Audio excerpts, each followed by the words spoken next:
Morning. So we're on chapter 10. We crept out onto the landing. It was empty. My heart was beating fast. I couldn't quite believe that we were about to break into Miss Alston's little box room. What if she came up and found us? The door was shut. Daisy went tiptoeing up to it, twisted the handle, and carefully pushed it open. It felt most dreadfully wrong. Miss Alston was such a secretive person. We really knew nothing about her at all. I had never even seen inside her bedroom, and nor had any of the others. I imagined her doorway as an invisible line that if crossed would burn you up into a crisp or freeze you to death. "Oh no," whispered Beanie, as Daisy poked a careful shoe-tip through the doorway, then craned her neck around, and I could tell that she felt as uncomfortable as I did. "What, Beanie?" said Daisy without turning her head.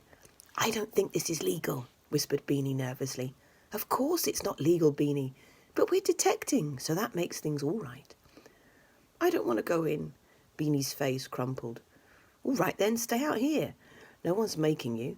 You can be our lookout. If Miss Alston comes up the stairs, whistle or squeak or something. Hazel, Kitty, are you coming?" With Beanie trembling on the landing, we had to. Shooting nervous glances at each other, Kitty and I crept forward and over the dividing line into Miss Alston's bedroom. I did not burn up, although I did feel a rush of shame that made me tingle with heat all the way to the tips of my fingers. Inside, everything was neatly ordered, drawers shut, bed made with military precision, and a gleaming row of schoolbooks laid out in alphabetical order. It was so neat that I was terrified all over again. What if we left signs of our presence? If she was not the murderer, she would be furious. And if she was, I shivered. But Daisy seemed to have no concerns at all. "Oh, do come along," she hissed at us, tugging a drawer of Miss Alston's bureau open. "We'll never solve the mystery if you're wet about it." "Only combies." "Daisy!" I cried, half shocked at what she was doing and half shocked at the sight of Miss Alston's white combinations. "Come on, hurry up about it," said Daisy. "We must search. Papers, watch, cup, remember, quickly." But although Daisy raked through the contents of the bureau, sending dull brown skirts and jumpers spinning into the air like birds bursting out of the undergrowth on an English walk, her search yielded no results. "Nothing here," she groaned. "Come on, Hazel, hurry up. Kitty, be useful and fold these clothes." I did look, really I did. I looked inside each of Miss Alston's books, wafts of new book smell ruffling my hair as I did so, and I even pulled her shiny brown suitcase out from under the bed and ran my fingers across the lining. That's where people keep stolen jewels in stories, after all. But there was nothing. No watch, no cup, and no letter of reference. In fact, no letters of any kind. And although we had been through Miss Alston's room quite thoroughly, we hadn't found a single personal item. No family photographs, no notes from friends. She was as mysterious as ever. "She really is an awfully private person," I said to Daisy. "Do you think she even has a family? There aren't any snapshots of them." Daisy sat back on her heels. "She must have a family. She said everyone does, unless... Wait, Hazel, wait, you might have a point." Kitty and I waited. "Look at this room," said Daisy. "Look at the things in it. You ought to be able to tell about someone from their surroundings. What does this tell us? Nothing. The books are new, and there aren't even any inscriptions in them. The clothes are brand new too. They don't even look as though they might have been washed. She might have bought out new outer things for this visit, but surely she's not rich enough to have bought new underwear.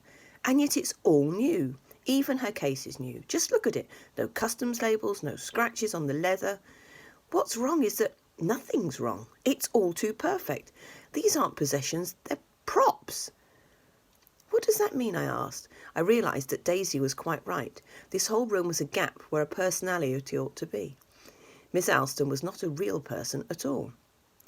"It means," said Daisy, "that even though we haven't found any real clues, we are closer to understanding Miss Alston's secret. Whatever she is, we know what she isn't. She isn't a real governess. She's merely playing the part of one. We need to know what she's shown Mummy and Daddy and how she managed to get herself here teaching us. What Hazel and I heard proves that Mr. Curtis knew something about her that she didn't want to come out. We must discover what that was." "How?" asked Kitty. "If you ask her, I doubt she'll tell you anything." Daisy rolled her eyes. "Of course I'm not going to ask her," she said. "I'm not going to ask anyone. I'm going to find the letter she sent Mummy and Daddy when she applied for the post of governess." Beanie was still standing outside on the landing, her face more pinched and worried than ever. "Excellent guarding, Beans," said Kitty. "Yes, good stuff," added Daisy, not really looking at her. "Now can we get on?" "Daisy," said Beanie in a very small voice. "Our search was inconclusive," said Daisy. "We're off to Daddy's study to see if we can find anything more helpful." "Daisy," said Beanie again. "What is it, Beanie? You're not still worried that we did something wrong, are you?" "Not exactly," said Beanie in the tiniest voice imaginable. "It's just that I think I found something." Beanie unclasped her hands from behind her back and brought them round where we could see. Clutched in them was a small black notebook. "I was standing waiting for you," she said, "and I was looking around in case someone came up behind me and surprised me, and then suddenly I looked down and saw this. It was just by the top of the stairs, and I nearly didn't see it because it's so dark, and the banisters are dark too. I think someone must have dropped it." "What is it?" asked Daisy, ready to shrug it off. "Oh, I haven't looked yet," said Beanie. "I was afraid to." Daisy sighed and snatched the book out of her hands. "It's probably just Chapman's to-do list," she said, "or Miss Alston's lesson planner, I'm sure." But then her eyes went wide and wider, and her mouth opened in a gasp of excitement. "What is it?" asked Kitty. "It looks dirty." I had to admit that it did rather. It was all bent and fraying, and the black leather had gone grey at the edges. "Hazel, come and look at this and tell me whether I'm going quite insane," said Daisy softly without looking up. Kitty and Beanie stared at me jealously as I took the book and opened it. "Property of Dennis Curtis," it said on the first page. And all the other pages were squeezed full of rows and rows of words, all squashed together in the most minute black lettering. It was a long, long list of names, with tiny notes next to each. Henry visited house 16/8/1932. Mice and tea set, had no idea of worth, offered to take it off his hands for £10, 18/8/1932, sold for £130. Abbott visited house 210/1932. Necklace, diamonds and rubies took straight off the neck of his lovely wife. Suggested it must have fallen into a pot in the conservatory. We hunted, no joy. 5/10/1932, sold on for £800. Schultz, 28/11/1933. Old master in a drawer, liberated it into my suitcase, sold on for £460. I flicked forward through the book, past pages and pages of little names. Ferrers, Lord Digby Jones, Mackintosh, Petrie MP. Half the important people in the country seemed to be here, and their valuables. I turned to the final pages, a little spark of horror going through me, and saw Wells, Lord Hastings, visited house 12/4/1935. Ming vase, but too large to lift. Chippendale furniture and some very good paintings too. Old master in the downstairs hallway. May have some luck with jewels. Lovely wife responsive. Has no idea of value of anything. Should be easy money. "Daisy," I said, "it's the notebook we saw Mr. Curtis with yesterday. We were right."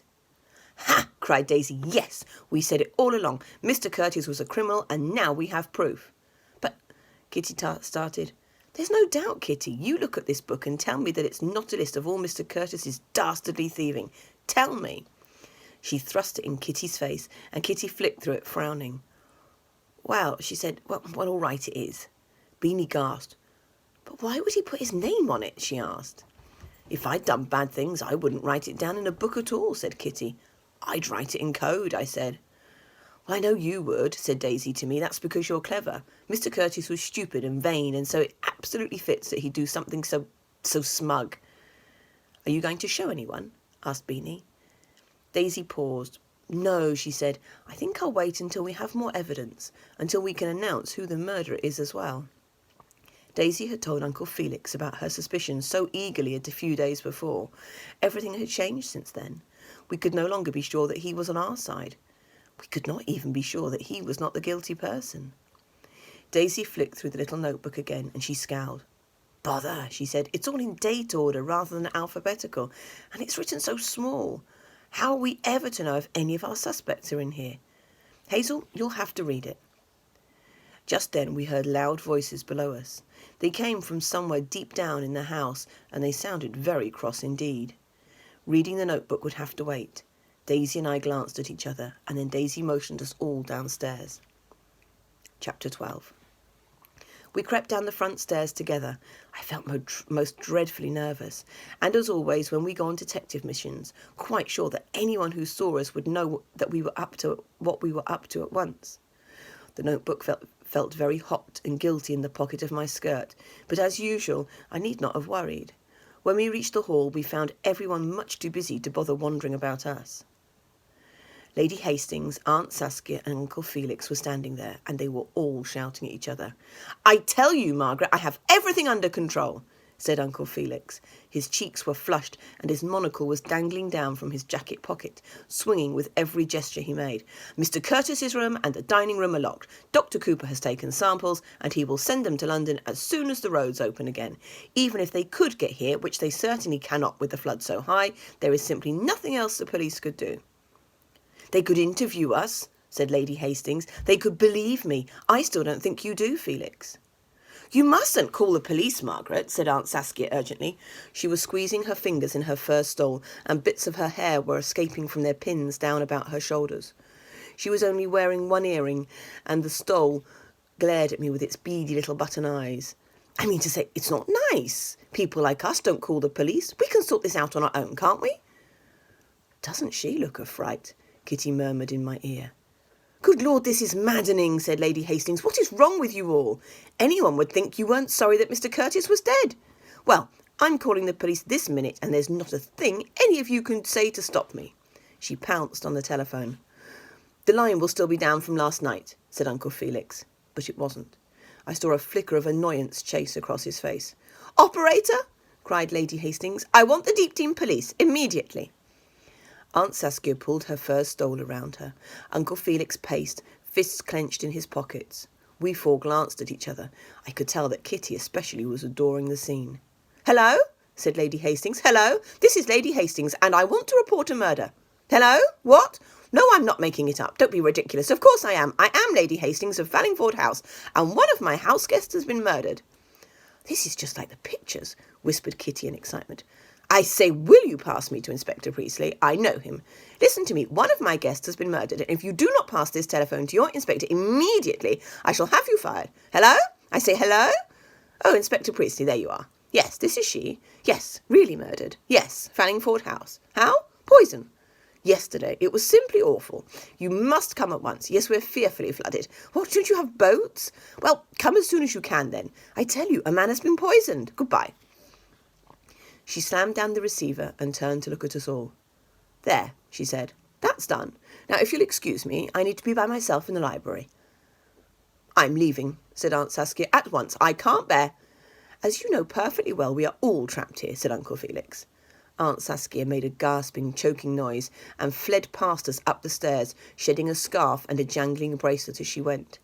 The bracelet nearly hit Beanie. "Oh dear," whispered Beanie. "Do you think Daddy will still be able to come for us tomorrow?" "Now," said Uncle Felix, turning to us. It gave me a little jolt of shock. I was realising that he was just as noticing a person as Daisy. "What are you four up to? Listening in, were you?" "No," said Daisy coolly. "We were on our way down to see Daddy, and you stopped us. We couldn't very well creep past while you were all shouting at each other, could we?" Said Uncle Felix. "As usual, a likely story." "And you haven't really locked Mr. Curtis's room too?" asked Daisy. "Indeed I have," said Uncle Felix, staring down at her through his monocle. "We don't want to end up with a body that has been picked over by small girls." "I'm 14. Regardless, sometimes, Daisy, you need to learn to leave well alone. This is for people who know what they're doing." I could see how much that hurt Daisy. She took a step back, mouth open. "The police, you mean?" she asked when she had got her breath back. "Why don't you want Inspector Priestley to come? You do think something odd's going on. I know you do. We heard you last night." "What did you hear last night?" Uncle Felix's voice had gone all silky, just the way it had been in the maze the day before. I stepped away from him in alarm, and even Daisy shrank back a little. "Nothing," she said, bluffing it out. "Nothing at all." "Run along, Daisy," said Uncle Felix. "Run along. And if you are really looking for him, I believe your father's study is that way." "You know perfectly well it is," said Daisy. "All right, we're running. See you tomorrow."